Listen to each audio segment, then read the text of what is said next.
Hello, everyone. Thank you so much for joining us tonight to the first event in the Old Schoolhouse Lecture Series. I'm Gabacha Moreno. I'll be your host tonight on behalf of the Desert Institute. And this lecture series is a partnership between the 29 Palms Historical Society and the Desert Institute. And it began about 17 years ago.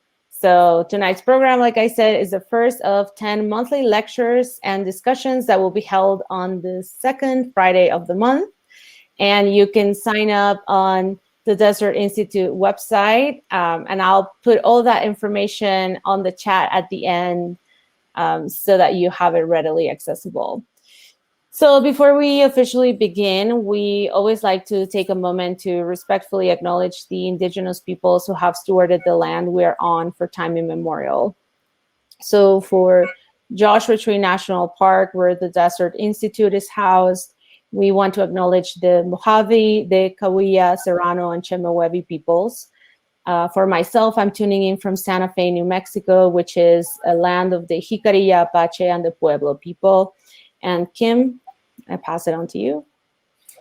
Yeah, and I'm in Joshua Tree. So again, this is lands of the Chemehuevi, of the Serrano, and the Cahuilla. And the Historical Society, which is at the Oasis Amara, is actually the traditional village of the Serranos and Chemehuevis. And the Chemehuevis are the ancestors of the 29 Palms Band of Mission Indians. So, where if you've gone up to the casino that's up there, this is part of their family. So I think it's very important when you go to the park to have a realization that when you go to 29 Palms and you visit the park headquarters and you're out where the Oasis is, this is the traditional village. So, but I want to thank you for joining me this evening. And for those of you that don't know who I am and what I do, I'm the project director of the Mojave Project, which is a transmedia exploration of the Mojave Desert, and it focuses on the cultural, the geological, and the physical landscape of the Mojave Desert. And I began this project in 2014, and it's a long-term project for me. We have over 30 dispatches now, which I'm actually talking about the Salt Songs of the Chemehuevi. That is part of one of the dispatches. So what I'm going to do first of all is show you the website so you have an idea. We have a little bit of technical issues where I can't show it myself, so we're going to do so. We're sharing the screen, which is no worries. We'll manage. We'll collaborate on the screen share here. And just briefly before I go into sharing the screen, I just want to lay out some ground rules for everyone who's tuning in live with us tonight. We love audience participation, so please use the chat to express your ideas and thoughts. If you want to submit a question, there's an Ask a Question button, and we'll probably take all those questions at the end just to make sure that we're not dealing with live sound delays, and maybe we've moved on from that topic by the time we get to see your question and whatnot. So we appreciate if you use that button. In case we get disconnected, please wait patiently and refresh your browsers. We'll do everything in our power to troubleshoot and get back on as soon as possible. And then, yeah, just be nice to each other on the chat. And I'm excited to have Kim here with us tonight. So let me start sharing my screen so she can get started with the presentation.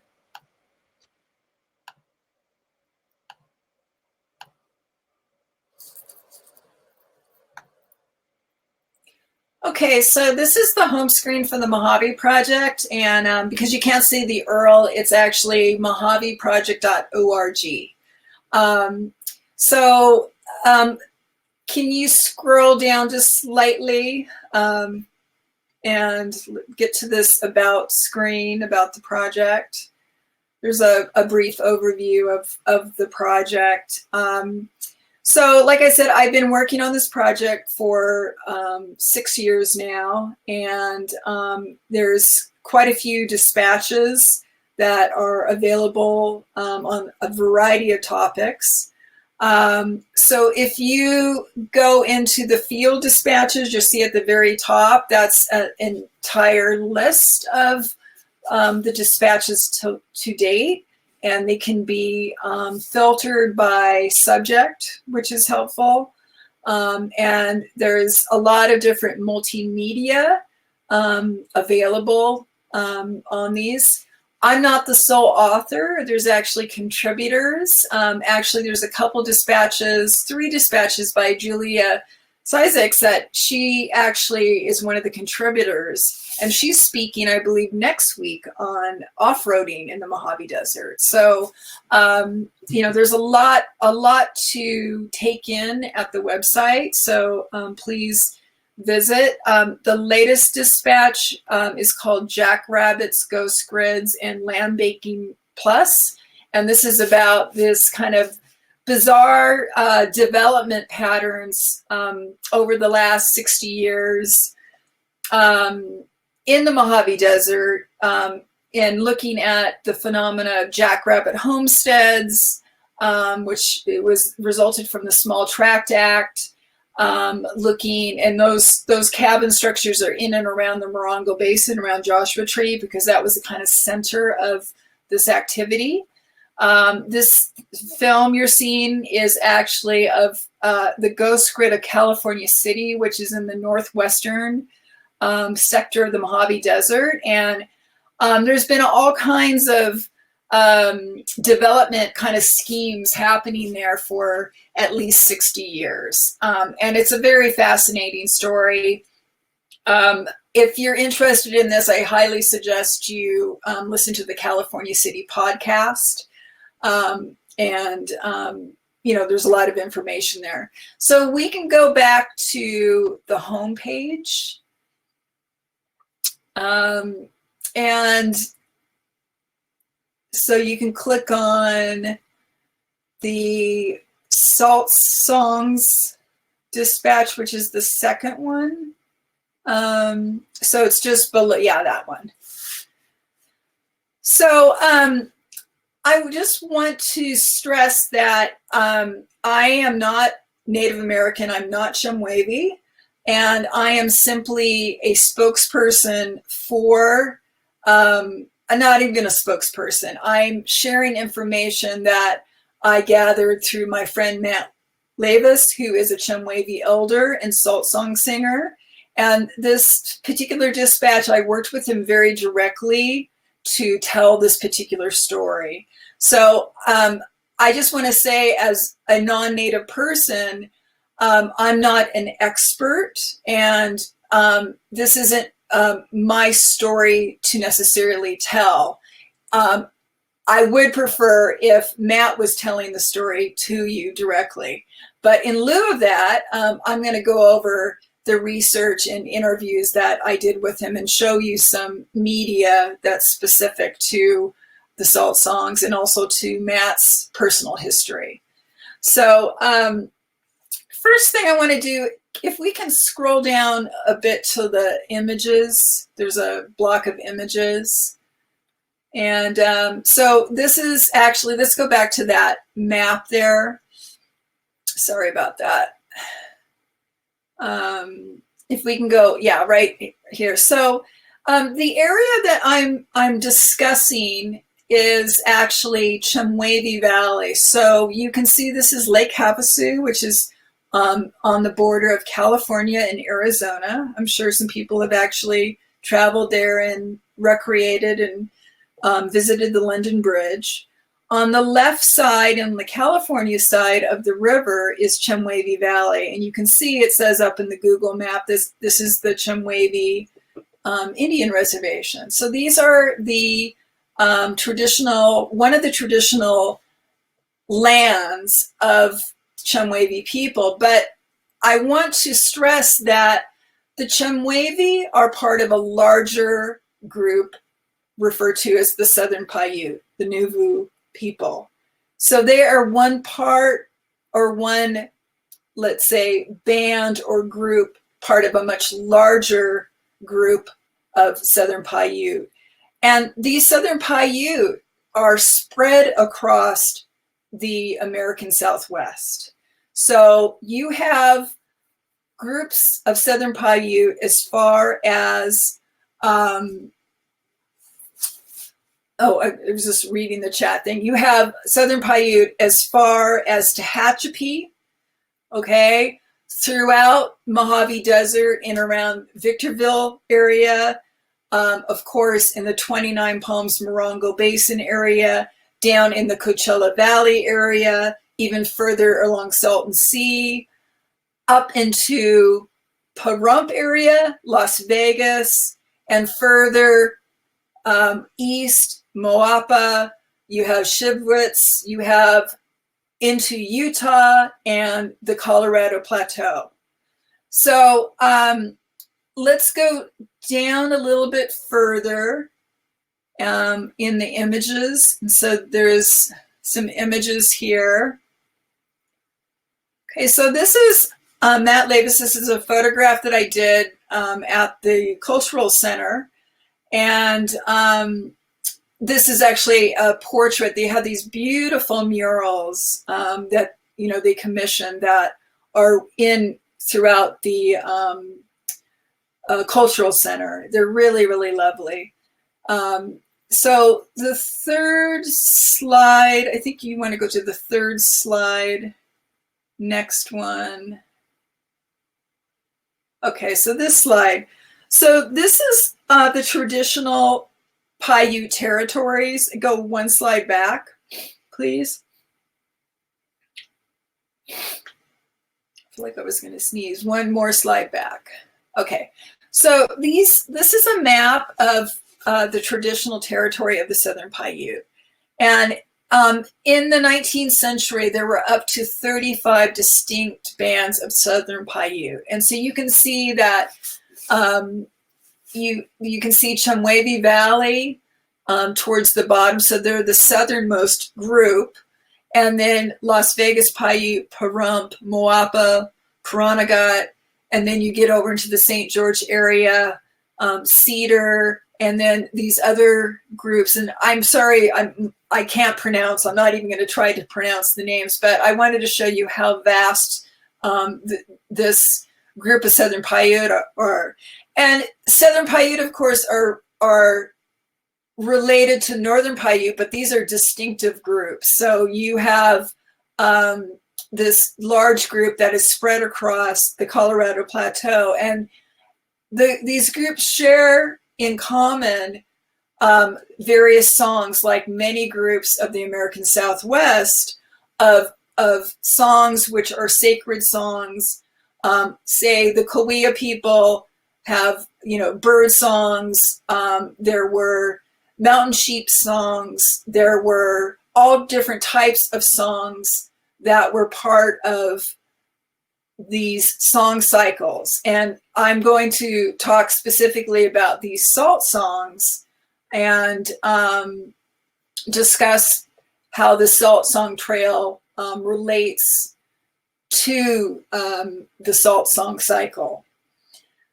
So Matt's history is really interesting. I think it's important to understand how people of the Chemehuevi people, you know, there was a lot of movement, and especially during the contact period in 19th century. So you had Chemehuevi Southern Paiute groups that were living along the Colorado River, also in with the Mojave people. During the mid-19th century, there was a lot of tension between the Mojave and the Chemehuevi, which are distinct tribal, they're distinct groups. A lot of this was actually occurred because of contact, because Euro-Americans were coming into these areas. And then when we started to force people to move to different areas, onto reservations and things, it would intensify. So at one point in 1865, Crit, which is the Colorado River Indian tribes, and this is a group, there's Mojave people, there's Chemehuevi, there's Hopi, there's many different groups that are part of Crit, and that's down by the Parker area. So that was established and brought groups together, but there was still a lot of tension, even though that this let's say reservation was established. There were people that decided to leave eventually the Parker area and went back to their traditional lands in Chemehuevi Valley.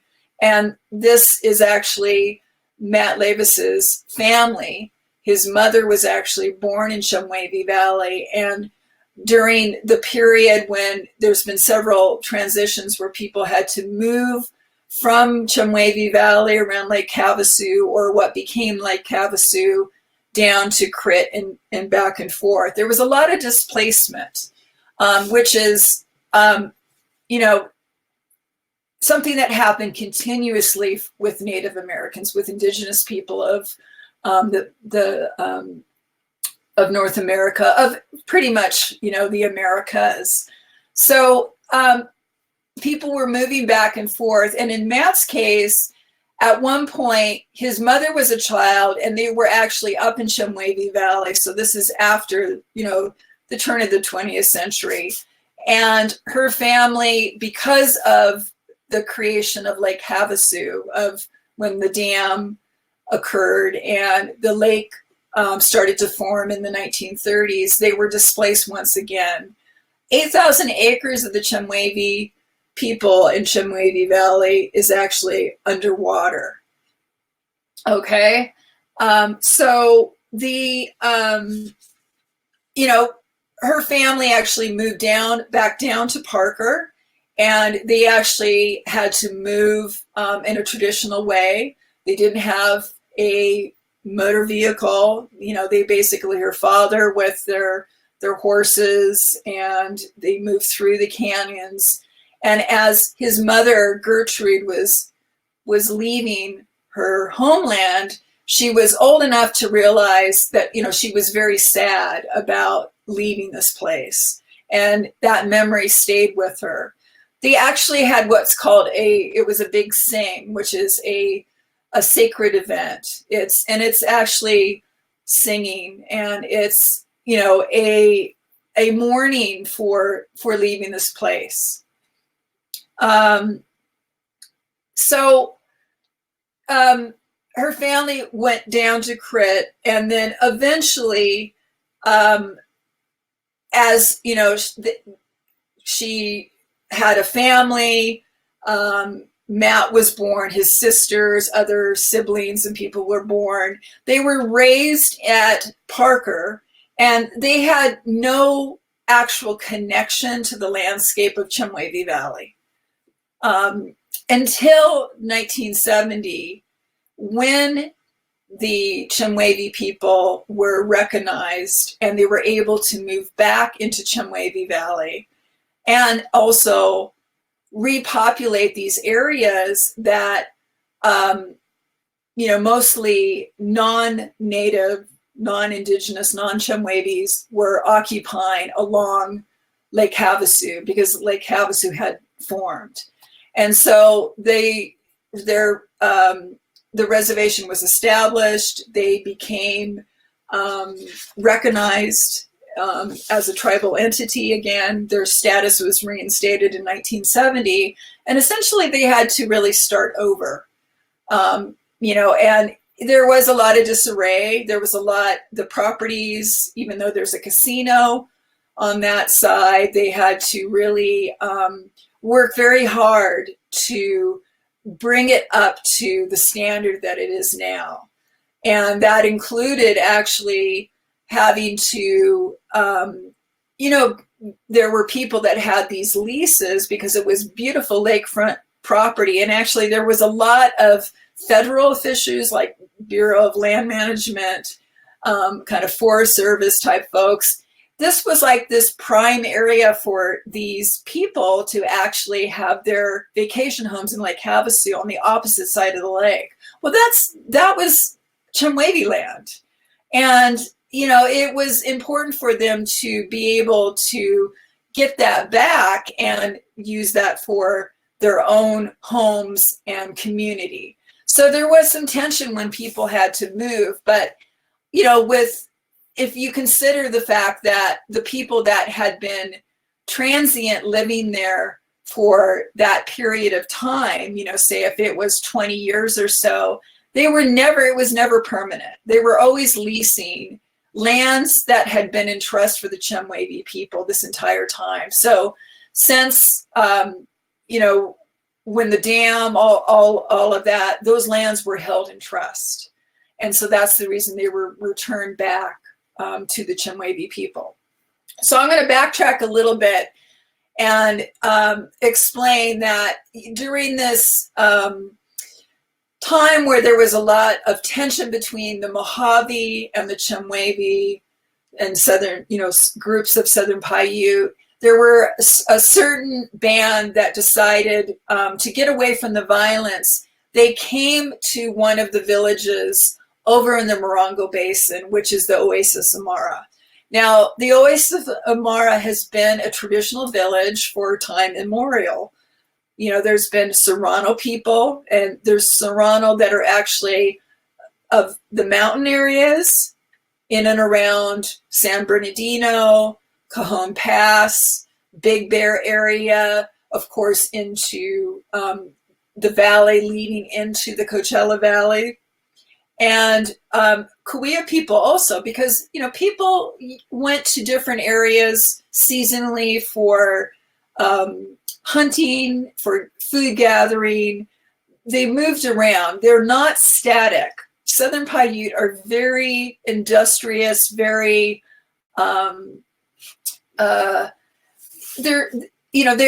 they moved across these areas. And so they weren't static, fixed in certain places.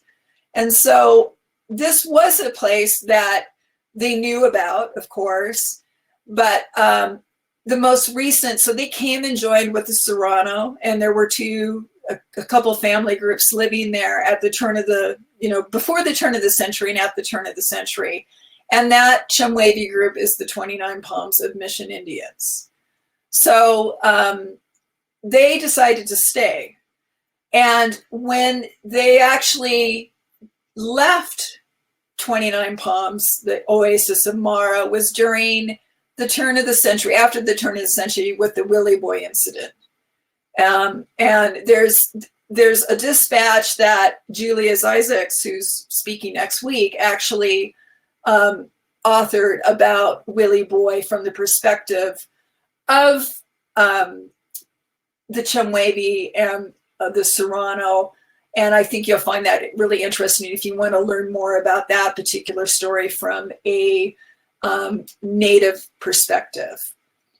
So much of what we know about Willy boy has been from a white perspective, or let's say a Euro-American perspective of that history. And it's very interesting to read it from the perspective of the Chemehuevi. So what I want to do now, before I talk about the salt songs, is I want to play a video, some of this video. So if we can scroll down a little bit further. And I'm sorry, so let's go to this audio feature there. Are you in? Go a little bit further up. And I guess I could play it on my end too, if that makes sense. But I want to click on that SoundCloud link and play the audio track. So it's a little bit further. Yeah. So if you click on that. So this is Matt Levias talking about the Salt Song Trail.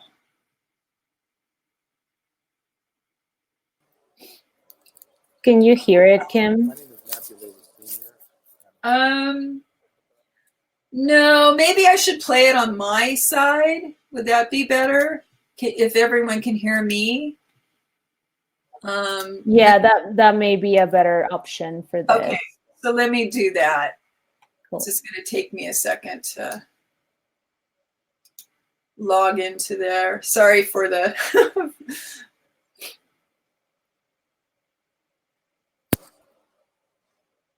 Okay. Because you don't need video for this one. Okay. Hopefully everyone can hear this. My name is Matt Levias Sr. I'm a Chemehuevi Opata. I'm one of the co-founders of the Salt Song Trail Project with my long-lost friend Vivian Caron Jake from Kaibab Paiute. We're here in the Chemehuevi Cultural Center, and I'm the director here of this facility for the past year. As co-founder of the Salt Song Trail Project, we work with all the different Southern Paiute bands to come together to revive our spiritual song, the Salt Songs. And the Salt Song is the song of two sisters that took a spiritual journey when they went to a cave in Bill Williams Mountains along the Bill Williams River. And there they had the dream, the vision of the songs that came to them.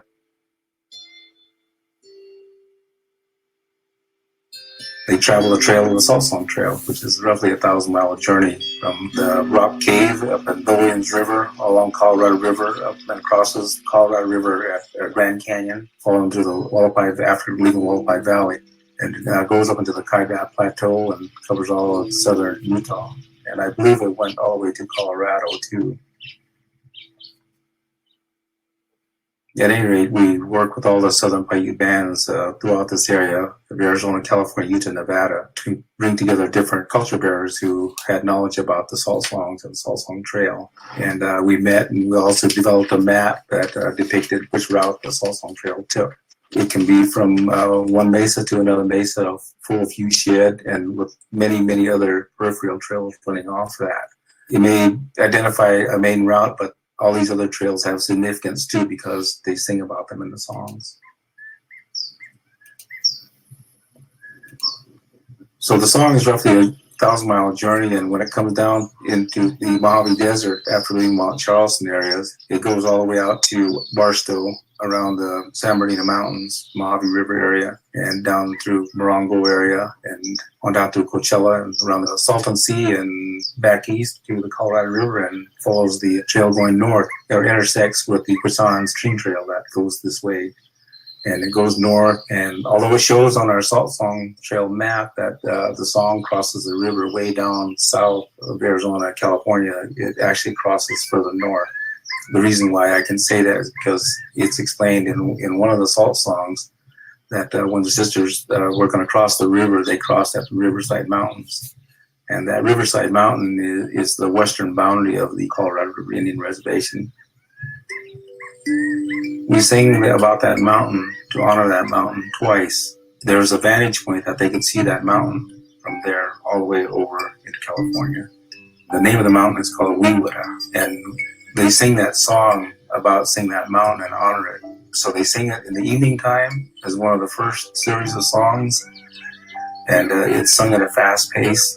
But the song is sung later on in the morning also after the trail and the song is continuing back to its point of origin. And when they crossed the river, it was a sad time for them. When they crossed the river, their raft fell apart and they almost drowned. But they got across, and when they sing the song about that mountain, they sing it in a very slow, most monotone voice, but really sad if you know the lyrics of it. But we're able to pick up the trail from there where it continues over to the east, just east of Poston, Arizona, a place called Screwbean Mountain. And there's a pass there called Deer Pass, and that's where the song went through. And from there, it went back to Avinava, Rock Cave, the Williams River. So in rough, that's the Salt Song Trail.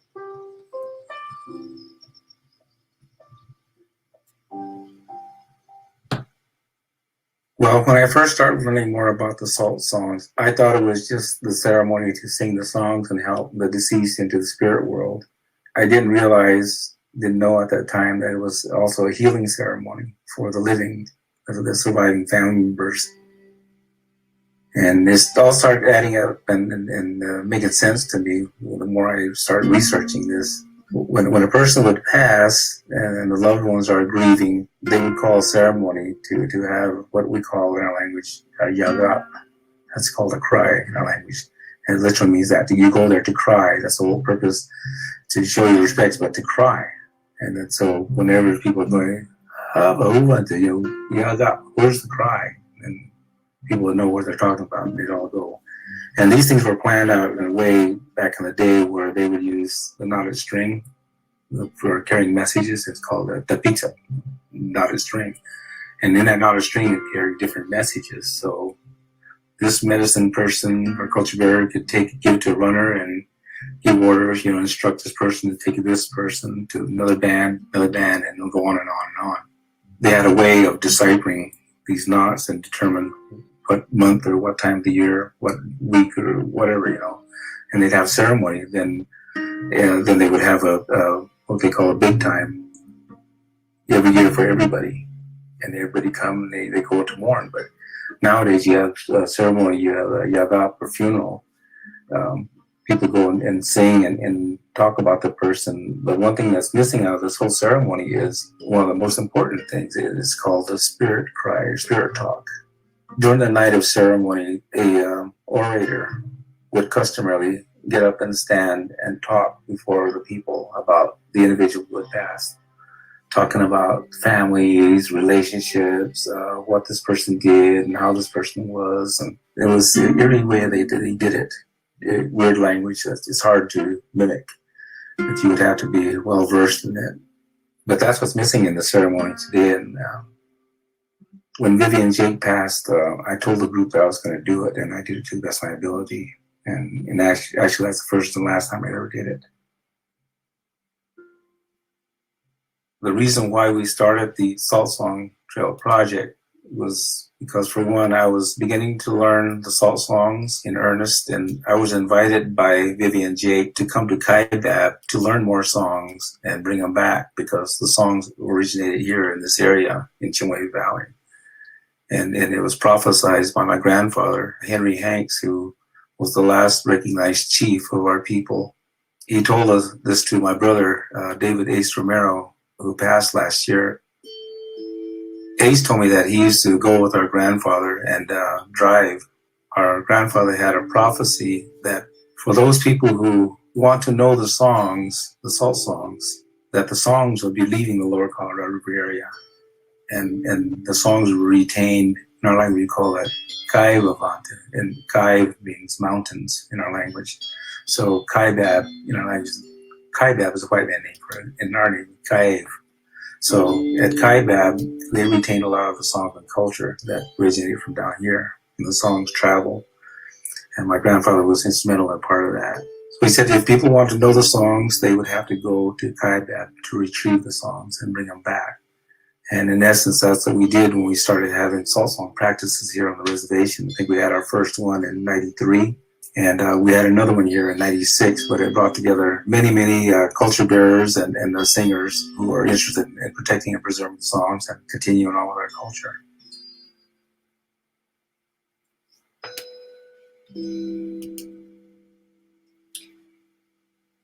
Okay.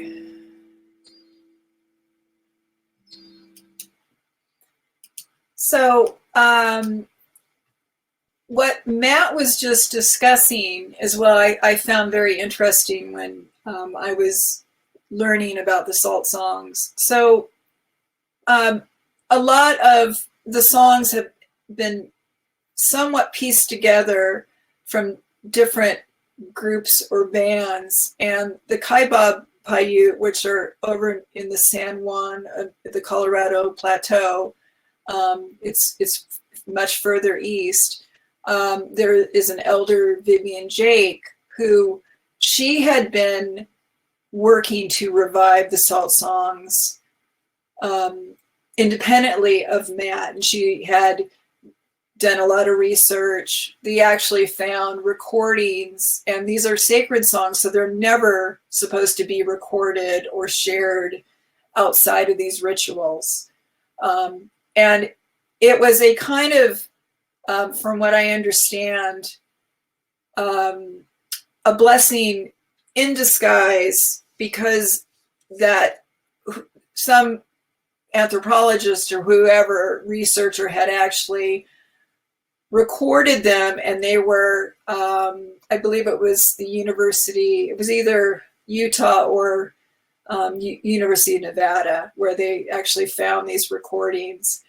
And it did help for them to learn and teach the songs. I believe now they're protected. They're not part of a public archive where you can access them. So this is, some of the, it's very problematic learning or restructuring or putting back together the pieces of the puzzle. So when Matt was having this, I guess it's kind of a spiritual quest, and he met Vivian, and they realized they were kind of doing the same thing. They were able to join together, and this is when the Cultural Conservancy was working with them to create the Salt Song Trail project. So there's some links actually in the dispatch if you want to go to the Cultural Conservancy, and you can learn more about the salt songs through that. But I thought it was a very beautiful story how they came together and then they became very close friends. And the other connection they have is through the Sherman Indian School. So Matt's mother, Gertrude, she went to Sherman, which is in Riverside. And there's a whole backstory that I go into about Sherman that I find very, very interesting. And, Sherman is a high school that Matt played football for. And, there's a lot of pride because this is a school where you had all these different groups, tribal groups from all over the country coming together to go to this particular high school. But at the same time, there is a dark history, of how, the school actually formed. So there was a point in time where a cemetery had been uncovered, and there was unmarked graves of numerous Indian children that had been buried there and forgotten. So there was a very important ceremony, and I'm going to show you a video shortly that you'll see Vivian J talking about this. But when they had actually gone back to Sherman and sang, they did the sacred songs for the children to help them in the process of leading them back to their spiritual home. So let's go down to that video, which is just below the sound, the SoundCloud one. So we can, okay, so if you guys click on that video there, and what I would suggest is to click on the Salt Song Trail and just pull it up in YouTube. Yeah, good. I hope you guys can hear it.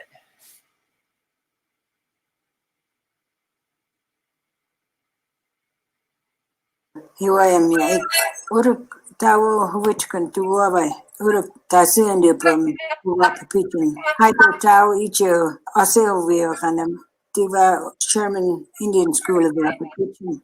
Uma huvitinguran, uma pisoma obam, I connect with them. Look out, playing for them.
The Great Spirit says, come out, I'm going to teach you this song. But it says, before I teach you this song, I'm going to break your heart. Sometimes our hearts need to be broken. I suppose that would be the one way that would tell us that we are living beings. He gave us hearts, he gave us feelings. If you're broken hearted and you're crying and you're singing a song, you'll learn that song. You just go through life without thinking, without observing, without feeling. And those things will come back to us.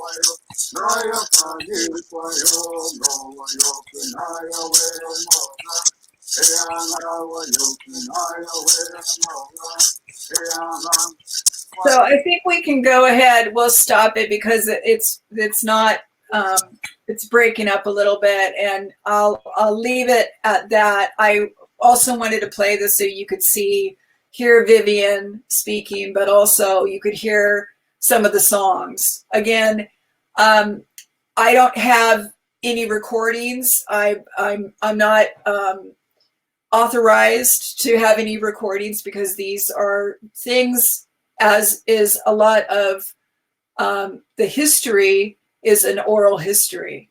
And so, there's not, people ask me when the dispatch came out, well, why didn't you add some salt songs? And, that's sacrilegious to actually play those and to play those for, I guess it's not really entertainment, but not for the purpose they're intended for. So, that's something to stress about the salt songs and other sacred songs. So in terms of what the songs are, that you heard Matt talking about this, these are cultural and spiritual bonds between the Southern Paiute people and the land they represent, a renewal of a spiritual journey. There is 142 salt songs in the cycle, and they describe locations of ancient villages, places to gather life-giving salt, medicinal herbs, foodstuffs, trade routes, sacred sites, and other important geographical features that were in the past necessary for continued survival. So they were practical on many levels too. They served many purposes, but they were also sacred, sung during private memorials and other sacred ceremonies, and they continue to be sung today.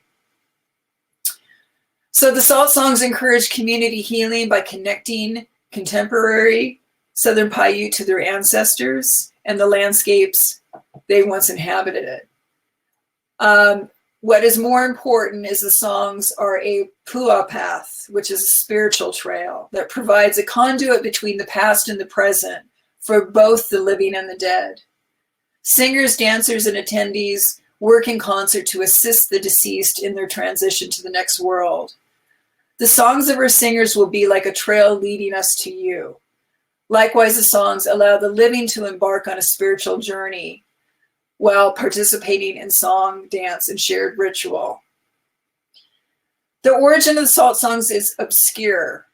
Most Southern Paiute claim ownership, but they're sung in a variety of Southern Paiute dialects, and they intertwine traditional songs from other regional groups, including the Cahuilla bird songs. There's even some that are sung in what Matt described as a kind of backwards human dialect of their former traditional enemies, the Mojave. So all different groups claim these, and they've been shared culturally. So I'd like to open it up if there's any questions, since we're about 10 minutes before 8. I didn't really spend much time looking at the chat because it looked like there was more technical details that were listed on here. So if you want to start posting some questions you may have that hopefully I can answer. Thank you so much for that presentation, Kim. That was very insightful. I am looking at the questions and I am not seeing anything, but I do have a curiosity of how you became friends with Matt and the elders and how you got involved in learning about this. Yeah, well, I actually, a contributor, Phil Klasky, who is one of the, he worked with the Cultural Conservancy. He is a professor. He teaches adjunct at San Francisco State University, and it's the Native American, I think he teaches law or legal up in SF State. And he has a place actually in 29 Palms in Wonder Valley. And I met through his work, and Phil was very active with the Ward Valley occupation. And there's another dispatch that's authored by Phil, and also some audio features where he talks about working with the various groups at CRIT, the Mojave, the Chemehuevi, Southern Paiute, on keeping the federal government from making a low-level nuclear waste dump in a sacred area. So one of the areas this is further west of Chemehuevi Valley. So you move further west in Ward Valley, and Ward Valley is a very sacred land. So for over 10 years, people occupied Ward Valley to protest. It's that important to people. And they won. They were able to keep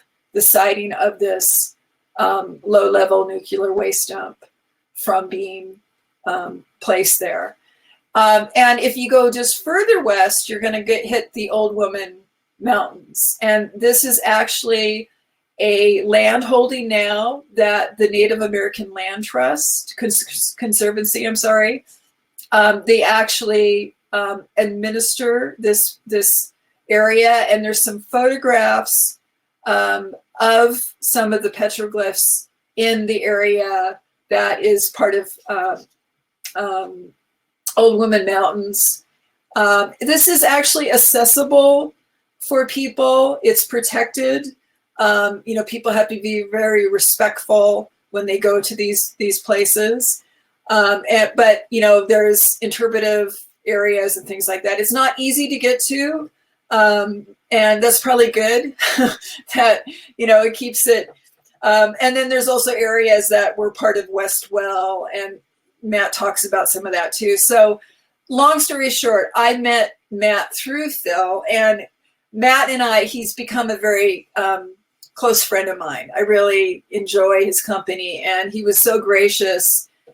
I've spent some time with him. He's taken me to a lot of these sacred places. And so, it's been really wonderful to learn about his family, his ancestors directly through him. So, I feel very fortunate. And again, there's different dispatches. Whenever I work on a dispatch that deals with a history of indigenous history of the Mojave Desert, I work in consultation with elders or representatives and to read that story. I'm hoping that I will have something authored, and that's actually in the works. That's what my preference is. So, but I hope that answers that question. So. Yeah, no, thank you so much for sharing. Cindy from the audience has a question about whether the songs are used often these days. Well, whenever there is a memorial, a funeral, they are sung. They are very, very powerful. And I talk a bit about how this takes place over days. It takes place overnight. It's a very physical, a very emotional, from what I understand, ceremony that people participate in. And so yes, they're definitely, and this connects people. This is the other reason too that it's so important for Southern Paiute, is it connects them directly to their ancestors. When they're singing, they are connected to the ancestors, and they are leading that deceased person back to them, through on this path. So there's other reasons that songs are sung. I mean, I've been to political, where I've heard a Serrano singer at the beginning of, say, when Dianne Feinstein at Whitewater, so there's more public songs that can be sung, but salt songs are for particular events, life events. Thanks for sharing that. Monica here has another question because she came in late. So she's asking if there is a map of the Salt Song physical trail network. Or is it culturally inappropriate to view a map? No. They actually, the Cultural Conservancy, I'm looking at the map. It's up on my wall here. And it's a beautiful Salt Song Trail map that was for sale at the Cultural Conservancy. And those links are there. But I noticed that it's sold out now. So you can see it online though. So you can see it, but I don't know if they're going to reproduce it again. But it's quite lovely. It really shows you the vastness. I mean, it's a very vast trail that interconnects all these different groups. It's very fascinating. Awesome. Yeah, I just checked out the store really fast, and it does seem like that one is sold out. But I'm sharing the link on the chat in case anybody wants to keep an eye out for when it's available again. And I want to say, I am giving you a very brief overview, and I'm not an expert. There's some wonderful books. Clifford Treasure, who's at UC Riverside, wrote, let's see if I have some of the books I can grab real quick. This is a book that I really recommend. And I have links to them. Okay, so this is Clifford's, and so this was done with, there's a link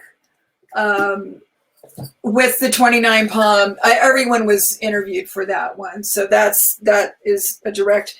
This is also a wonderful book of first-person interviews and essays that I also recommend. Lovely, amazing photographs of the speakers, but you can hear in their own words their stories about their culture. And this covers the Southern Paiute through Utah, through Arizona, Nevada, and California. So there's wonderful, I love going through these books, and there's so many more stories that I wish I could include, but I'm not sure if I'm going to be able to do so from that Southern Paiute portrait book. So, Thanks for those recommendations. Yeah. Oh, a pilgrimage. It's not in that sense. No. I don't believe that. I think there's areas where people visit, like the Old Woman Mountain Preserve, Westwell. There's different places that are part of the salt songs that people may go. Ward Valleys, actually, but people don't try to physically do the trip. You have to understand that the trip is done through the songs. By singing the songs, you are traveling. You are, traveling this trail. So it's not necessarily, even though there are actual physical manifestation of the Salt Song Trail, it's a combination of the two. So. And we got a very specific question from Ben. He says, I am curious to know if there's a cultural memory among any Paiute groups of the visit of the Spaniard Francisco Garces in about 1775. Garces is one of my favorite European explorers because, unlike his contemporaries, he traveled alone without a military escort and was well received by the people he met. He reports a Mojave Desert full of people. He was never more than a day's journey from a village or rancheria. Yeah, I'm not, I know about, but I haven't spent a lot of time researching personally, but I have read, what you're talking about. So I am interested in that particular story. And I've actually come across like snippets of quotes and things that refer. So it's something that I actually want to do some further research. Thanks for bringing that up. Yeah, that sounds very interesting. We have another question from Glenda. She says, I was struck by the idea of letting the deceased, the ancestors, the spirit world know we haven't forgotten them. That's such a relevant thought for us all each day. Why did this culture believe it was important to stay connected to those who came before? I don't know if I can actually answer that. I mean, I think that is a universal idea, and I think different groups, I mean, if you look at Los Dias de los Muertos, when people go to the cemeteries to actually, tidy the cemeteries up and sit and have a picnic and share, a beer or something with that, those people, it's a similar thing. This is a universal concept.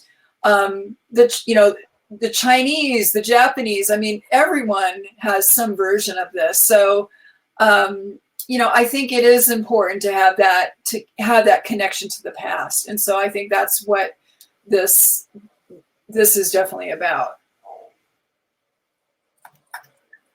Thank you so much. I think there's one more question. Can you share any knowledge of the specific plants that are used with the songs?